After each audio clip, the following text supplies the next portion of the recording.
Story പ്രണയിനി. Presentation Fasna Fasal. Editing Fasaluddin VI. ഇങ്ങനെ പോയാൽ അവളില്ലാതെ എനിക്ക് ജീവിക്കാൻ പറ്റില്ലല്ലോ ഈശ്വര. അവൻ അവളുടെ തലയിണയിലേക്ക് മുഖം ചേർത്ത് കിടന്നു. എങ്ങനെയെങ്കിലും ഉറങ്ങിയില്ലെങ്കിൽ അവളെ വീട്ടിൽ പോയി താൻ വിളിച്ചിട്ട് വരുമെന്ന് അവന് ഉറപ്പായിരുന്നു. ഭദ്രൻ ഇറുക്കെ കണ്ണുകൾ അടച്ചു കിടന്നു. ക്ഷീണം കൊണ്ട് വേഗം ഉറങ്ങിപ്പോയി. പിന്നീട് അമ്മ വന്ന് നെറുകയിൽ തലോടിയപ്പോഴാണ് അവൻ എഴുന്നേറ്റത്. എന്താടാ ശ്രീകുട്ട, വയ്യേ നിനക്ക്? അമ്മ ചോദിച്ചതും അവൻ അമ്മയുടെ മടിയിലേക്ക് തലയെടുത്തു വച്ചു. ഏയ് ഒന്നുമില്ല ഭദ്രേ. എന്നാ എഴുന്നേറ്റ് വാ, വല്ലതും കഴിക്കാം. എനിക്ക് വേണ്ട, വിശപ്പില്ല. അതെന്താ ഒരു വിശപ്പില്ലായ്മ? എഴുന്നേക്കട ചെറുക്ക. സത്യമായിട്ട് എനിക്ക് വേണ്ടാഞ്ഞിട്ടാ. എന്താടാ ചെറുക്ക നിനക്ക്? അമ്മ അവൻ്റെ നെറുകയിൽ തലോടിക്കൊണ്ട് ചോദിച്ചു. കൊച്ചില്ലാതെ എനിക്കിവിടെ പറ്റുന്നില്ല അമ്മ.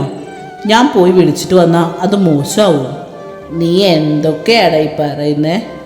എനിക്ക് അമ്മാളുവിനെ കാണാൻ തോന്നാം. അതിനെ കാണാതെ അടുത്ത് കിട്ടാതെ എനിക്കൊരു മനസ്സമാനം കിട്ടില്ലെന്നേ. അവൾ ശരിക്കും നമ്മുടെ ആരാ ഭദ്രേ? കുറച്ച് ദിവസം കൊണ്ട് ഒരാളുടെ മനസ്സ് ഇത്ര അടിമപ്പെടും. സത്യം പറഞ്ഞാൽ എനിക്ക് ഈ വീട് വിട്ടിപ്പോൾ ജോലിക്ക് പോകാൻ പോലും തോന്നുന്നില്ല. ഒരുപക്ഷെ ആ കൊച്ചെന്നെങ്ങാനും വിട്ടുപോയാൽ എന്നെ പിന്നെ പിടിച്ചാൽ കിട്ടത്തില്ല. നിന്നെ വിട്ട് അവളെ എവിടെ പോകാനാടാ ചെറുക്ക? നീ അവളെ വിട്ട് എവിടെയും പോവാതിരുന്നാൽ മതി. നന്നായി. എൻ്റെ ഈ ഭദ്രയും എൻ്റെ കൊച്ചിനെയും കളഞ്ഞിച്ച് ഞാൻ എവിടെ പോവാനാ? അത് പറഞ്ഞതും തുറന്നിട്ടിരിക്കുന്ന ജനൽ ശക്തിയായി കാറ്റ് തടഞ്ഞു. ഇങ്ങനെ കിടക്കാതെ വന്ന് വല്ലതും കഴിക്കടാ. അമ്മ പുഞ്ചിരിയോടെ എഴുന്നേറ്റ് ഹാളിലേക്ക് നടന്നു. ഭദ്രൻ മനസ്സില്ലാ മനസ്സോടെ എഴുന്നേറ്റ് അമ്മയ്ക്ക് പിന്നാലെ നടന്നു. കൈ കഴുകി വന്നതും ഡൈനിങ് ടേബിളിൽ ഭക്ഷണം കൊണ്ടുവന്ന് വയ്ക്കുന്ന അമ്മാളുവിനെ കണ്ട് ഭദ്രൻ ഒന്ന് നിന്നു. എഴുന്നേറ്റു ഭദ്ര, ഞാൻ വന്നപ്പോൾ നീ നല്ല ഉറക്കായിരുന്നു. വയ്യേ നിനക്ക്? അമ്മാള് ചോദിച്ചതും അവൻ ഇല്ലെന്ന് തലയാട്ടി. അവൻ അമ്മയെ നോക്കുമ്പോൾ അവിടെ പുഞ്ചിരിയാണ്. ഭദ്രൻ വന്നിരുന്നതും അമ്മ ഭക്ഷണം വിളമ്പാൻ തുടങ്ങി. വീട്ടിൽ പോയിട്ട് എന്തായി കുഞ്ഞെ? അമ്മ കഴിക്കുന്നതിനിടയിൽ ചോദിച്ചു. അതൊന്നും പറയാതിരിക്കുന്ന ഭദ്രാമേ നല്ലത്. അവിടെ വേണ്ട വഴക്കും ബഹളാ. പൊടിമോള് തന്നെയാ വിഷയം. എന്തേ? അച്ഛമ്മ പറയുന്നത് പൊടിമോള് ചെയ്തതെല്ലാം ക്ഷമിച്ച് അവളെ വീട്ടിലേക്ക് തിരിച്ചു വിളിക്കണമെന്നാ. പക്ഷേ സന്ദീപേട്ടനും അച്ഛനും അതിന് സമ്മതിക്കുന്നില്ല. അവരുടെ വഴക്ക് കണ്ട് പേടിച്ചിട്ടാ അമ്മ എന്നെ വിളിച്ചത്. ഞാൻ അവിടെ പോയിട്ട് എന്ത് ചെയ്യാനാ? ഞാൻ ഒരഭിപ്രായവും പറയാൻ നിന്നില്ല. അതാ നല്ലത്. എന്തിനാ വെറുതെ? എനിക്ക് മറ്റേ കൊച്ചിൻ്റെ കാര്യം ആലോചിച്ചിട്ടാ സങ്കടം. പാവം, അതൊരു ഗർഭിണി കൊച്ച്. ഈ പൊടിമോളുടെ കാര്യത്തിൽ കാണിക്കുന്ന ശുഷ്കാന്തിയുടെ 100% അതിനോട് കാണിച്ചൂടെ? അമ്മ നീരസത്തോടെ പറഞ്ഞു. വൈകിയുടെ കാര്യം പറയാതിരിക്കുന്നതാ നല്ലത്. കാലൊക്കെ ആകെ നീരാ. നടക്കാനൊന്നും വയ്യ. എന്ത് കഴിച്ചാലും ഛർദി. സന്ദീപേട്ടന് വേറെ എന്തൊക്കെയോ പ്രശ്നങ്ങളുണ്ടെന്നാ തോന്നുന്നത്. പൊടിമോള് പോകുമ്പോൾ അവളുടെ അമ്മയുടെ കുറച്ച് സ്വർണവും ആ കൊലുസും കൊണ്ടാണ് പോയത്. എന്തായാലും നന്നായി ജീവിച്ചാൽ മതിയായിരുന്നു. അമ്മാൾ ഒരു നിശ്വാസത്തോടെ പറഞ്ഞ് വേഗം കഴിച്ചെഴുന്നേറ്റു. അടുക്കളയൊക്കെ വൃത്തിയാക്കി അമ്മയുടെ ഒപ്പം കുറച്ചു നേരം TV കണ്ട ശേഷമാണ് അമ്മാൾ റൂമിലേക്ക് വന്നത്. ഭദ്രൻ ഫോണിൽ നോക്കി ബെഡിലിരിക്കുന്നുണ്ട്. ലൈറ്റ് ഓഫാക്കട്ടെ ഭദ്ര? അവൾ വാതിലടച്ച് ലൈറ്റ് ഓഫാക്കി ജനൽ തുറന്നിട്ട് ബെഡിന് അരികിലേക്ക് വന്നു. ഭദ്രൻ ഫോൺ മാറ്റിവെച്ച് അവളെ മടിയിലേക്ക് ഇരുത്തി. ഇത്ര നേരം എവിടെ ആയിരുന്നു എൻ്റെ കൊച്ചെ? ഞാൻ അമ്മയുടെ കൂടെ ഉണ്ടായിരുന്നല്ലോ. അവൾ അവൻ്റെ മുടിയിലൂടെ വിരലോടിച്ചുകൊണ്ട് പറഞ്ഞു. എനിക്കിപ്പോൾ കൊച്ചിനെ കാണാതിരിക്കാൻ പറ്റുന്നില്ലെന്നേ. ഞാൻ കൃഷ്ണഗീതത്തിലൊരു കണ്ടക്ടർ ജോലി ഒപ്പിച്ചേരട്ടെ? അവൻ അവളുടെ കവളിൽ ചുണ്ടുകൾ ചേർത്ത് കളിയായി പറഞ്ഞു. അതിനേക്കാൾ നല്ലത് ഭദ്രാമ്മയുടെ ശ്രീകുട്ടൻ ജോലിക്കൊന്നും പോവാതെ വീട്ടിലിരിക്കുന്ന. അതെങ്ങനെയാ? അപ്പം എൻ്റെ കൊച്ചിൻ്റെ കാര്യങ്ങളൊക്കെ ഞാൻ എങ്ങനെ നോക്കും? അല്ലെങ്കിൽ പോവണ്ടാന്ന് വയ്ക്കായിരുന്നു. അവളുടെ കഴുത്തിൽ മുഖം ഉരസിക്കൊണ്ട് അവൻ പറഞ്ഞു. മതി മതി, കിടക്കാൻ നോക്കിയേ. നാളെ ബസ്സിൽ പോകണ്ടല്ലേ? അമ്മാളും അവൻ്റെ മടിയിൽ നിന്നും എഴുന്നേറ്റ് ബെഡിലേക്ക് കിടന്നു. ഞാൻ പിന്നാലെ ഇങ്ങനെ വരുന്നോണ്ടല്ലേടി നിനക്ക് ഇത്ര ജാട. ഇനി ഞാൻ വരില്ല, നോക്കിക്കോ. നീ ഒരു നാൾ എൻ്റെ പിന്നാലെ വരും. അപ്പോൾ ഞാൻ തിരിഞ്ഞു നോക്കത്തില്ല. ഭദ്രൻ പെറുപിറുത്തുകൊണ്ട് ബെഡിൽ തിരിഞ്ഞു കിടന്നു. അവൻ്റെ ഭാവം കണ്ട അമ്മാളുവിന് ചിരി വന്നു. 2 മിനിറ്റ് കഴിഞ്ഞില്ല. അപ്പോഴേക്കും ഭദ്രൻ്റെ കൈകൾ അവളെ ചുറ്റിപ്പിടിച്ചിരുന്നു. പിന്നാലെ വരില്ലെന്ന് പറഞ്ഞിട്ട്? അതിനെ ഞാൻ നിന്നെ പോലെ കണ്ണിച്ചോരയില്ലാത്ത മനുഷ്യക്കുഞ്ഞല്ല. അവൻ അവളെ ഒന്നുകൂടി ഇറുക്ക ചുറ്റിപ്പിടിച്ചു. ഭദ്ര, അവൾ അവന് നേരെ തിരിഞ്ഞു കിടന്നുകൊണ്ട് വിളിച്ചു. പറയടി, ഞാൻ ഇന്ന് വന്നില്ലായിരുന്നെങ്കിൽ നിനക്ക് സങ്കടമാവുമായിരുന്നു. എന്തിനു സങ്കടം? നീ ഇന്ന് വരില്ലെന്ന് കരുതി ഞാൻ സുഖമായിട്ട് കിടന്നുറങ്ങായിരുന്നു. ഓ, അവൾ ചുണ്ടു കൊട്ടിക്കൊണ്ട് മലർന്നു കിടന്നു. കുറച്ചു കഴിഞ്ഞതും ഭദ്രന്റെ കൈകൾ അവളുടെ ടീഷർട്ടിനുള്ളിലൂടെ അണിവയറിലേക്ക് പ്രവേശിച്ചിരുന്നു. അമ്മാൾ തല ചരിച്ച് അവനെ നോക്കി പിരിക ഉയർത്തി. എനിക്ക് എന്തൊക്കെയോ തോന്നാം. എന്തു തോന്നാൻ? മോശമായ എന്തൊക്കെയോ. ഭദ്രൻ കള്ളച്ചിരിയോടെ അവളുടെ കഴുത്തിലേക്ക് മുഖം ചേർത്തു. ഭദ്ര, വേണ്ട. അമ്മാൾ പൂർത്തിയാക്കുന്നതിന് മുമ്പേ ഭദ്രന്റെ വിരലുകൾ അവളുടെ പൊക്കിൽ ചുഴിയിലാഴ്ന്നതും അമ്മാൾ ഒന്ന് ഏങ്ങിക്കൊണ്ട് ഉയർന്നു പൊങ്ങി. അത് ഭദ്രനെ കൂടുതൽ ചൂട് ഒടിപ്പിച്ചു. അവൻ അവൾക്ക് മുകളിലായി ഇരു കൈകളും കുത്തി നിന്നു. വേണ്ടേ? അവൻ ചോദിച്ചതും അവൾ വിലങ്ങനെ തലയാട്ടി. ശരിക്കും വേണ്ട? അവളിലേക്ക് ഒന്നുകൂടി അമർന്ന് കഴുത്തിലേക്ക് മുഖം ചേർത്തവൻ ചോദിച്ചതും അമ്മാളും അവൻ്റെ കഴുത്തിലൂടെ ചുറ്റിപ്പിടിച്ച് തന്നിലേക്ക് ചേർത്തു. ഭദ്രൻ ചിരിയോടെ ഉയർന്ന് അവളുടെ ചുണ്ടിലേക്ക് തൻ്റെ ചുണ്ടുകൾ ചേർത്തു. പതിയെ തുടങ്ങിയ ചുംബനം അധികം വൈകാതെ തീവ്രമായി മാറി. അത് പല്ലുകളെയും മറികടന്ന് നാവുകൾ തമ്മിൽ കെട്ടുപിണഞ്ഞ് ഉമിനീർ പോലും ഒന്നായി. ശ്വാസം കിട്ടാതെയായതും ഭദ്രൻ അവളുടെ അധരങ്ങളെ സ്വന്തമാക്കി. അമ്മാള് ശ്വാസം ആഞ്ഞു വലിച്ചു കിതച്ചതും ഭദ്രൻ തൻ്റെ തള്ളവിരൽ കൊണ്ട് അവളുടെ കവിളിലൂടെ പതിയെ തലോടി. അവളുടെ ശ്വാസനിശ്വാസം ക്രമത്തിലായതും ഭദ്രന്റെ ചുണ്ടുകൾ അവളുടെ കഴുത്തിലേക്ക് ഒഴുകിയിറങ്ങി. കഴുത്തിൽ അവൻ്റെ ചുണ്ടുകൾ അലഞ്ഞു നടന്നു. ശേഷം അവിടെ പതിയെ കടിച്ചതും അമ്മാളും അവൻ്റെ മുടിയിൽ കോർത്തു വലിച്ചു. അവളുടെ കഴുത്തിൽ നിന്നും മുഖം അടർത്തി മാറ്റി അവൻ അവളുടെ മേൽ നിന്നും ടീഷർട്ടും മറ്റും അടർത്തി മാറ്റി. അമ്മാളു കണ്ണുകൾ ഇറുക്കി അടച്ചു. അവനെ തന്നിലേക്ക് ചേർത്തു പിടിച്ചു. ഭദ്രന്റെ ചുണ്ടുകൾ അവളുടെ മാറിലേക്ക് ഇറങ്ങി. അവൻ്റെ ചുണ്ടും നാവും അവളുടെ മാറിലൂടെ ഒഴുകി നടക്കുന്നതിനനുസരിച്ച് അമ്മാളുവിൽ നിന്നും ശീൽക്കാരങ്ങൾ ഉയർന്നു. അത് ഭദ്രനിൽ കൂടുതൽ ആവേശം പടർത്തി. അവൻ്റെ ചുണ്ടുകൾ വയറിലൂടെ ഇടുപ്പിലൂടെ ഒഴുകി നടന്ന് അവളിലെ നഗ്നതയിൽ അവസാനിച്ചു. അവളുടെ നെറ്റി മുതൽ പാദം വരെ ഭദ്രന്റെ അധരങ്ങൾ ചുംബിച്ചുണർത്തി. അവൻ ഉയർന്നു വന്ന് അമ്മാളുവിൻ്റെ നെറ്റിയിൽ നെറ്റിമുട്ടിച്ചു. എൻ്റെ കൊച്ചിനെ ഞാൻ വേദനിപ്പിക്കില്ല കേട്ടോ. അവളുടെ ചുണ്ടിലേക്ക് തൻ്റെ ചുണ്ടുകൾ ചേർത്ത് ഭദ്രൻ അവളിലേക്ക് പതിയെ ആഴ്ന്നിറങ്ങി. അമ്മാളുവിൻ്റെ നട്ടെല്ലിൽ നിന്ന് ഒരു തരിപ്പ് മുകളിലേക്ക് പടർന്നു കയറി. ഒപ്പം അവളുടെ കണ്ണുകളും മേൽപോട്ട് മറഞ്ഞു പോയിരുന്നു. കുറച്ചു നിമിഷത്തിനു ശേഷം ഭദ്രൻ ഒരു കിതപ്പോടെ അവളുടെ മാറിലേക്ക് വീണു. അമ്മാളു അവനെ ഇരു കൈകൾ കൊണ്ട് ചുറ്റിപ്പിടിച്ചു. എന്നിങ്ങനെ ഒരു കാര്യം ഞാൻ മനസ്സിൽ പോലും വിചാരിച്ചിരുന്നില്ല, പക്ഷേ കൈവിട്ടുപോയി. ഭദ്രൻ കിതപ്പോടെ പറഞ്ഞ് അവളുടെ മാറിൽ ചുണ്ടുകൾ ചേർത്തു. ഇരുവരും വല്ലാതെ വിയർത്തു.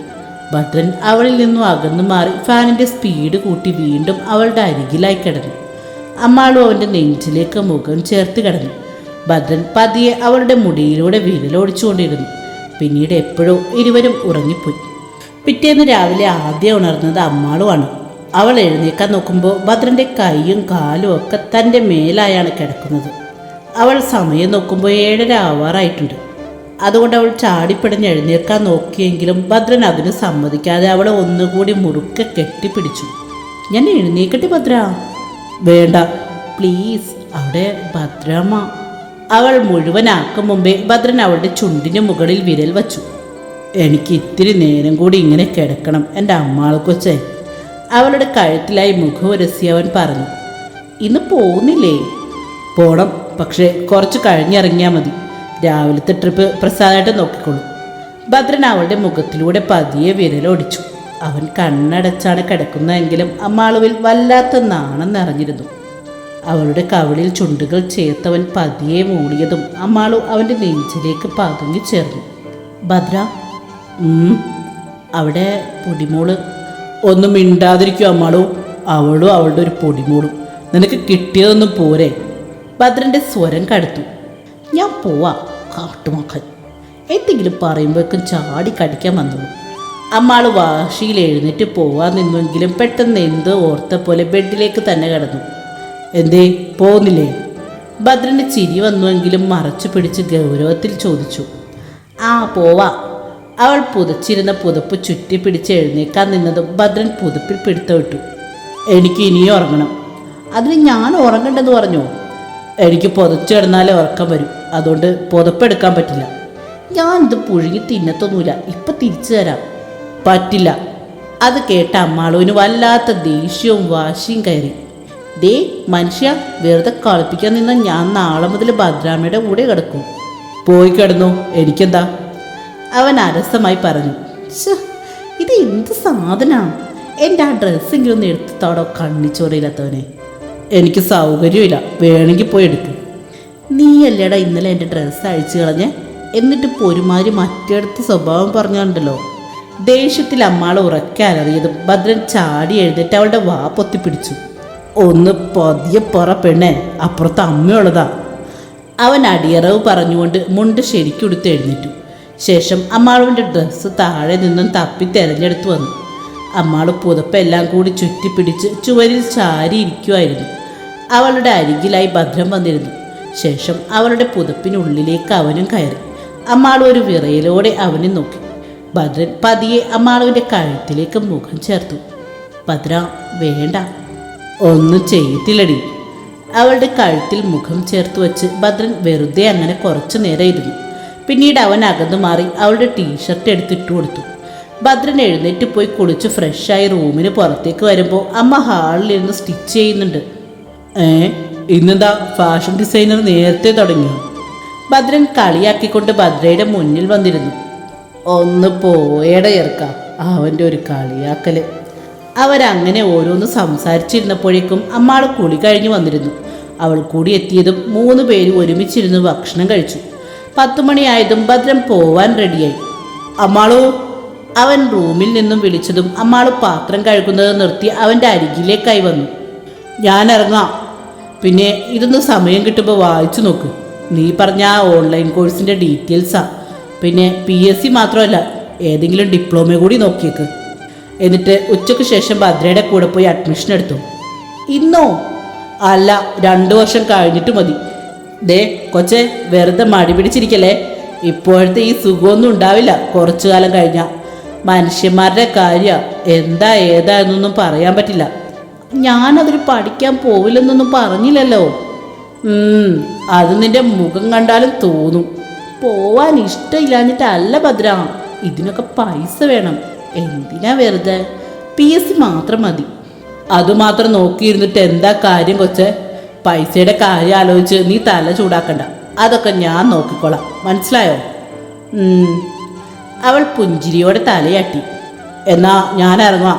എൻ്റെ കൊച്ച് എന്താന്ന് വെച്ചാൽ ഇത് നോക്കി തീരുമാനിക്കും. അവളുടെ കവിളിൽ ഉമ്മ വെച്ചുകൊണ്ട് ഭദ്രൻ പുറത്തേക്ക് പോയി. അമ്മാളു കോഴ്സിൻ്റെ ഡീറ്റെയിൽസ് ഉള്ള പേപ്പറുമായി ബെഡിൽ വന്നിരുന്നു. 8,000 മുതൽ 50,000 വരെ ഫീസുള്ള ഡിപ്ലോമ കോഴ്സുകൾ അതിലുണ്ടായിരുന്നു. അതിൽ ഏറ്റവും ഫീസ് കുറവുള്ള കോഴ്സ് തിരഞ്ഞെടുത്തു. ഭദ്രനെ ബുദ്ധിമുട്ടിക്കണ്ടേ എന്നതിനേക്കാൾ ഉപരി ഗവൺമെൻറ് ജോലിയായിരുന്നു അവളുടെ ലക്ഷ്യം. ഉച്ചയ്ക്ക് ശേഷം അവളും ഭദ്രാമ്മയും കൂടി സെൻറ്ററിലേക്ക് പോയി. PSCക്കും ഡിപ്ലോമക്കുള്ള ഫീസ് അടച്ചു. രണ്ടും ഓൺലൈനായിട്ടാണ്. PSC ലൈവ് ഓൺലൈൻ ക്ലാസ് ആയിരിക്കും, ഡിപ്ലോമ റെക്കോർഡഡ് ക്ലാസ്സും. കോഴ്സിന് ശേഷം അവർ പ്ലേസ്മെൻറ്റും ഉറപ്പ് നൽകുന്നുണ്ട്. വൈകുന്നേരം വിളക്ക് വയ്ക്കുമ്പോഴാണ് ഭദ്രൻ കയറി വന്നത്. അമ്മാള് വിളക്കിലൊന്ന് തൊട്ട് പ്രാർത്ഥിച്ച ശേഷം ചായ എടുക്കാനായി പോയി. ഭദ്രനുള്ള ചായയുമായി അമ്മാള് റൂമിലെത്തുമ്പോഴാണ് ഫോൺ റിങ് ചെയ്യുന്നത്. ഭദ്രൻ കുളിക്കുകയായിരുന്നതിനാൽ അമ്മാള് ചായ മേശയുടെ മുകളിൽ വെച്ച് ഫോണുമായി അടുക്കള ഭാഗത്തേക്ക് നടന്നു. തരുണിൻ്റെ കോളായിരുന്നു അത്. നിന്റെ അനിയത്തിയുടെ വിചാരം അവൾ ആരാന്നാ? എൻ്റെ കഞ്ഞിനെങ്ങാനും പാട്ടിയിടാൻ നോക്കിയാൽ നിന്റെ അനിയത്തിയാണെന്നുള്ള പരിഗണന ഞാനങ്ങ് മറക്കുവാരിയേ. അതിനിപ്പോൾ എന്താണ് തരുണുണ്ടായേ? അമ്മാളും അവനെ സമാധാനിപ്പിക്കാനായി ചോദിച്ചു. തുടരും.